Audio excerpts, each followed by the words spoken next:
አለይኩም ወራህመቱላሂ ወበረካቱ። ውድና የተከበራችሁ የቻናል ቤተሰቦች እንዴት ናችሁ? ለዚህ ቻናል አዲስ የሆናችሁ ሰብስክራይብ፣ ላይክ እያደረጋችሁ ኮሜንት እያደረጋችሁ ጀምሩት። ለቻናል ቤተሰብ የሆናችሁ ደግሞ ላይክ፣ ሸር፣ ኮሜንት እያደረጋችሁ አበረታቱ። ዛሬ ምን ይዤላችሁ መጥቻለሁ መሰላችሁ? ዱጋ የሚሰራበት በአረቦች ኩስበራ የሚባለውን ወይንም በእኛ ደግሞ ድንብላል የሚባለውን ማለት ነው ቅመም አያችሁ አጥቤ አድርቄ አሁን ደግሞ ልለቅም ነው ማለት ነው። ይሄን ልለቅም ነው አያችሁት። እንደዚህ ነው ሳስጣጣ ከቤት ውስጥ እያስጣጣ እንደዚህ ያደረኩኝ ስንት ጊዜው ቢያንስ 8 ቀን ይሆናል አልደርቅልኝ ብሎ ማለት ነው። እና ዱጋ በዚህ በአረቦች ዱጋ የሚባለውም ማለት ነው ታውቁት ከሆነ ከሚሰራው ከኩስበራ ናሽፍ ከቁንዶ በርበሪ ከሰባት ቅመም የሀገራችን ነው። ከሙን ማለት ነው። ከሙን ፍልፍል አስወጥ ኩስበራ ናሽፍ ሚልህ ከመራኒ የሚባል አለ ቀዩ ጨው ማለት ነው። ከዛ ደግሞ ሚልህ ሌሞን እነዚህ ተቀላቅለው ነው ኩስበራ እንትን ዱጋ የሚሆነው ማለት ነው። ይሄ አሁን ታጥቧል። ከዛ ይለቀማል። ከዛ ይቆላል ማለት ነው። ይቆላል ከአመት አመት ተደርጎ ይቆላል። በደንብም ሳያር በደንብም ነጭ ሳይሆን መካከለኛ ሆኖ ይቆላል። ከተቆላ በኋላ ወፍጮ ቤት ሂዶ ይፈጫል ማለት ነው። ከተፈጨ ሁሉም ይፈጫል። ኩስበራውም ሰባት ቅመሙም እንትኑም ፍልፍል አስወጡም እሱ ሁሉም እንትን ብሎ ይፈጭና ከቤት እንደዚህ እንትን ብለን እናቀላቅለዋል ማለት ነው። በእንትን ጨውንም ይጨመራል። ሚልህ ሌሞኑ ሚልህ ከመራኒ የሚባለው ይጨመርና እየተቀመሰ ይቀመማል ማለት ነው። ከዛ ከተቀመመ በኋላ እንትን ይባላል ማለት ነው። በኦልባ እየተደረገ ለረመዳን ሰደቃ እንደዚህ ነው። የረመዳን ሰደቃ ማለት ነው። ይሄ ነው። ከሀረም ይሰጣል፣ ለቤተሰብ ይሰጣል። እንደዚህ ያቸው ቆሻሻዎች አያት ግን አጥቤዋለሁኝ። ብዙም ቆሻሻ የለውም። በደንብ አጥቤዋለሁኝ። ይሄን እንደዚህ ለቅሜ ያው ደግሞ በኋላ አሳያችኋለሁ የዱጋውን መልክ ማለት ነው። ይሄ አንድ ኬሻ ነው። ኬሻ ምንድነው የሚባለው? አንድ ማዳበሪያ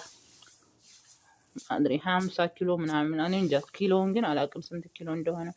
እዛ ጋር ደግሞ አለ ሌላ አለ። ቆይ ላሳያችሁ። እሺ ውዶችዬ ይሄን ለቅሜ አጥቤ ይሄን ጨርሻለሁ አስተካክዬ ማለት ነው። ይሄን አስተካክዬ ጨርሻለሁ። ይሄ ተለቅሟል ታጥቦ ምናምን ተጨርሶ ማለት ነው።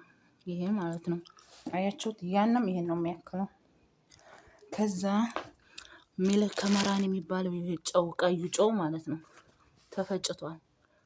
ይሄ ነው ቀይ ጨው ነው። አያችሁት ቀይ ጨው ነው። ይሄ ሚልህ ከመራኒ ይባላል። ይሄ ደግሞ ሚልህ ሌሞን ነው። ይሄ ፍልፍል አስወጥ ቁንዶ በርበሬ ማለት ነው። ይሄ ከሙን ነው። ይሄንም አጥቤ አስተካክዬ ጨርሻለሁ። ይሄንም እንደዛው ከሙኑንም ጨርሻለሁ ማለት ነው። አሁን የቀረኝ ይሄ ነው። ዛሬ ያው ለለቅም ነው ይሄ ማለት ነው። ይሄን ይመስላል። ይሄ ሁሉ ነው የሚፈጨው አያችሁ። ይሄ ማለት ነው። ይሄ ይፈጫል። ሌላም አለ። ይሄን እንትን ቁንዶ በርበሬና ሰባት ቅመሙ ይሄን የሚያክል አለ። ቢያንስ 5 ኪሎ ነው የሚጨመርበት። ይሄን ሚልህ ሌሞን አለ። ይሄን የሚያክል አጥቤ አልደረቀም ያን ማለት ይሄ አጥቤ አስተካክዬ ጨርሻለሁ። ይሄ ወደፊት አጽድቼ ማለት ነው። ይሄ ግን ገና ነው። ያው ዛሬ ልለቅም ነው እንደምታዩት እላቸዋለሁኝ። እና ይሄን ይመስላል። ኩስበራ እንትን ምንድነው ስሙ ዱጋ የሚሰራው ከነዚህ ግብአቶች ነው። ያው ማታውቁ ካላችሁ ላሳውቃችሁ ብዬ ነው። ምናልባት ከሰራችሁ ዱጋ እና ይሄን ይመስላል። መስራት የፈለገ ሰው ምናልባት ካለ እንደታውቁ ብዬ ነው፣ ላሳያችሁ ብዬ ነው።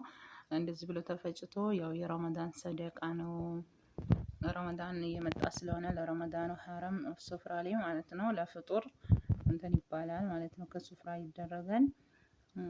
ያው ዱዓ እያደረጉ ያፈጥራሉ ማለት ነው። ሱፍራ እንትን ሀረም የሚያፈጥሩት እንደገና ለቤተሰብ በኦልባ እየተደረገ ይወዛል።